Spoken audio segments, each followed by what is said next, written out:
Lidar, jumpa lagi di Sarang On Tidar, ngobrol santai bareng On Tidar. Sobat On Tidar, kalian pernah mendengar istilah SPI dalam suatu lingkungan perguruan tinggi? Hal itu menjadi suatu konteks yang menarik untuk kita bahas. Dan sekarang, saya sedang bersama narasumber kita yang sangat luar biasa dari bidang SPI Universitas Tidar. Selamat siang Bapak. Selamat siang. Bagaimana kabarnya hari ini nih, Pak? Alhamdulillah baik sekali. Sehat ya Pak? Alhamdulillah cukup sehat. Mungkin nih Pak, sebelum dimulai podcast, bisa memperkenalkan diri terlebih dahulu nih Pak. Oke, terima kasih. Saya Kartika Pradana Surya Timur. Saya saat ini menjadi dosen di jurusan akuntansi Universitas Tidar.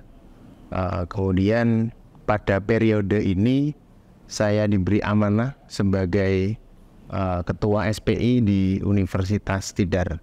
Jadi saya dosen dan saya mendapatkan tugas tambahan juga sebagai ketua SPI untuk periode 2023 sampai dengan nanti 2027. Baik Bapak, sangat luar biasa ya background dari Pak Surya ini. Dan mungkin nih langsung aja nih Pak untuk pertanyaan yang pertama. Mungkin banyak yang belum mengetahui nih Pak, SPI itu apa dan apa sih Pak peran utamanya bagi lingkungan perguruan tinggi? Baik, jadi SPI adalah singkatan dari Satuan Pengawas Internal. Lingkup kerja dari SPI adalah berdasarkan OTK atau Organisasi dan Tata Kerja Universitas Tidar. Posisi SPI itu berfungsi sebagai pengawas pada bidang non-akademik. Jadi ada di lingkungan perguruan tinggi ini ada dua sub kerja, yaitu akademik dan non-akademik.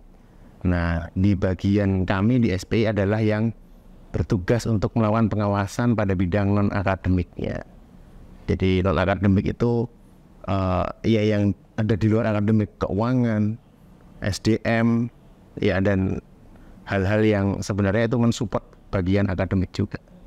Berarti tugas dari SPI itu adalah mengawasi ya Pak? Betul. Kalau boleh tahu nih Pak, ruang lingkup apa saja sih yang bisa diawasi oleh SPI? Ya baik, jadi kalau SPI tadi sudah saya sebutkan lingkupnya ada di non-akademik.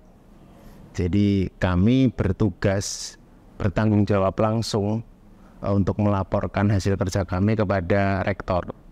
Jadi pengawasan kami ada meliputi di bidang keuangan, kemudian di bidang sumber daya manusia, aset, kemudian ketatalaksanaan dan juga bidang hukum. Jadi bidang-bidang tersebut yang kami lakukan pengawasan. Oke, selanjutnya nih Pak, bagaimana SPI memastikan tata kelola yang baik di lingkungan kampus Pak?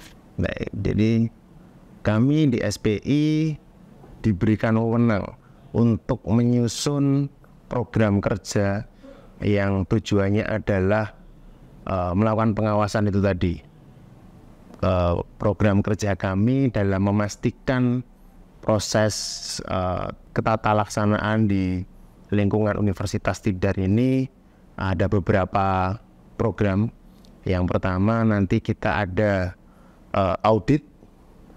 Audit itu nanti ada audit kinerja, ada juga audit pengadaan atau audit atas permintaan dari rektor. Audit atau biasanya disebut dengan audit tujuan tertentu gitu.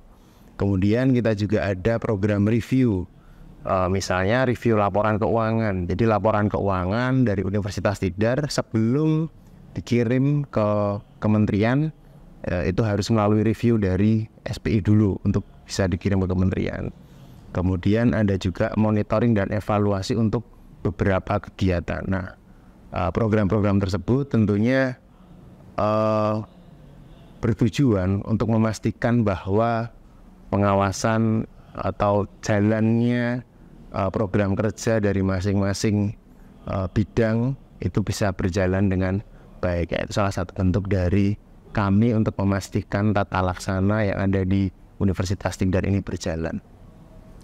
Baik Bapak, jadi kalau misal ada tindakan penyelewengan nih Pak, bagaimana sih alur pengaduannya baik bagi mahasiswa, bagi sesama dosen atau tenaga pendidik yang lain, Pak? Oke, kita mengenal pelaporan itu dengan istilah whistleblowing system, gitu kan. Artinya nanti baik dari dalam maupun dari luar Universitas Tidar bisa melaporkannya. Jadi kita punya beberapa kanal atau saluran untuk melaporkan. Nah, salah satunya yang kita kelola adalah whistleblowing system dari Universitas Tidar. Itu kami dari SPI juga mengelola.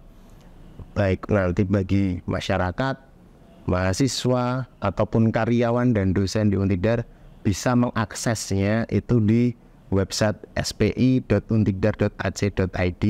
Nanti di bagian kanan atas itu ada WBS. Diklik saja, nanti itu akan masuk ke dalam kanal pelaporan.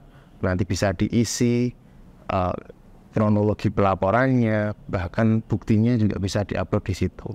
Nah, dari situ nanti kami akan tindak lanjuti berdasarkan laporan tersebut. Gitu. Baik, berarti bagi warga masyarakat selain Untidar itu bisa melaporkan jika ada tindakan penyelewengan yang terdapat di sekitar kampus kita ya Pak. Betul. Melalui website SPI dan nanti ada menu WBS gitu ya Pak. Oke.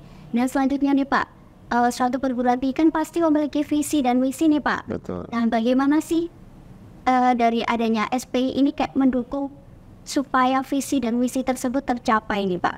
Baik, jadi kami di SPI berperan dalam memastikan perguruan tinggi negeri ini atau Untidar khususnya dalam mencapai visi dan misinya. Nah, peran kami adalah memastikan apa saja yang dilakukan atau program kerja yang dilakukan oleh berbagai bidang di Untidar ini berjalan efektif, efisien, dan yang satu lagi yang penting yaitu taat dengan peraturan yang berlaku. Jadi percuma kalau kegiatan itu berjalan tampak berhasil tetapi ada hal-hal yang ternyata dilanggar, karena peraturan itu juga penting, karena peraturan dibuat itu untuk memastikan bahwa kegiatan atau program kerja itu berjalan tidak berjalan dengan baik, dan tentunya kuncinya adalah efektif, efisien, dan taat dengan peraturan.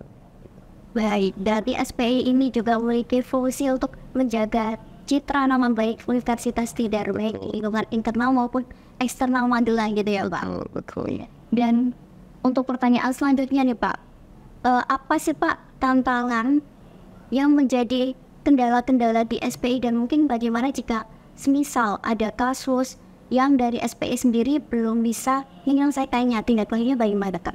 Baik, jadi tantangan yang dihadapi SPI saat ini ataupun nanti gitu kan, SPI ini melakukan pengawasan terhadap organisasi atau perguruan tinggi di Untidar. Nah, semakin besar organisasi, semakin besar yang dikelola oleh organisasi, tentunya risikonya juga semakin besar. Dinamikanya semakin beragam. Nah, itu yang menjadi tantangan kita, karena permasalahan satu selesai maka akan muncul lagi permasalahan. Nah, itu tidak bisa kita pungkiri karena Untidar ini berkembang cukup pesat dan masif. Pertambahan banyaknya mahasiswa, artinya semakin besar aset juga yang kita kelola. Nah, itu menjadi salah satu tantangan tersendiri bagi kita untuk bagaimana selalu menjadi inovatif dalam melakukan atau menyusun program-program dalam kegiatan pengawasan itu.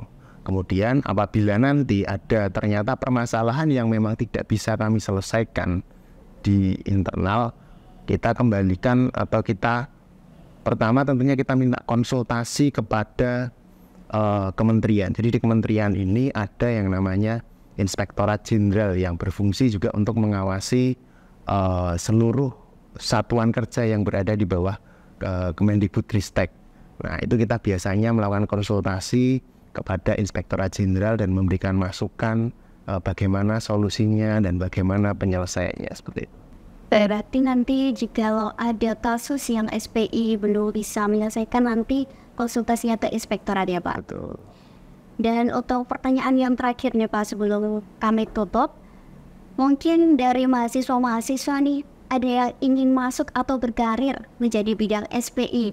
Nah, saran kedepannya tuh bagaimana Pak? Baik, jadi SPI adalah fungsi atau kata lain mungkin kalau SPI ada di satuan pemerintahan, kita ada di bagian dari unit kerja pemerintahan, atau kalau lebih populernya adalah audit internal gitu kan. Nah, maka kalau ada teman-teman yang mahasiswa yang berminat pada bidang audit, terutama audit internal, teman-teman bisa memperdalam ilmunya pada bidang audit internal. Jadi audit internal itu tidak terbatas kepada akuntansi saja mungkin, tetapi audit internal itu lebih luas lagi karena background audit internal bisa dari disiplin ilmu yang lain juga. Jadi intinya adalah memperdalam ilmu terkait dengan audit internal itu. Baik, berarti bagi mahasiswa yang ingin berkarir di bidang SPI itu bisa memperdalam ilmunya lagi, tentunya di bidang audit gitu ya Pak. Oke Bapak, terima kasih Pak telah menyelesaikan podcast pada hari ini. Semoga podcast kita bermanfaat bagi kita semua, terutama bagi warga Untidar yang ada di rumah ya Pak. Dan baik Sobat Untidar, itulah podcast kita pada hari ini. Sampai bertemu lagi di podcast Sarang berikutnya.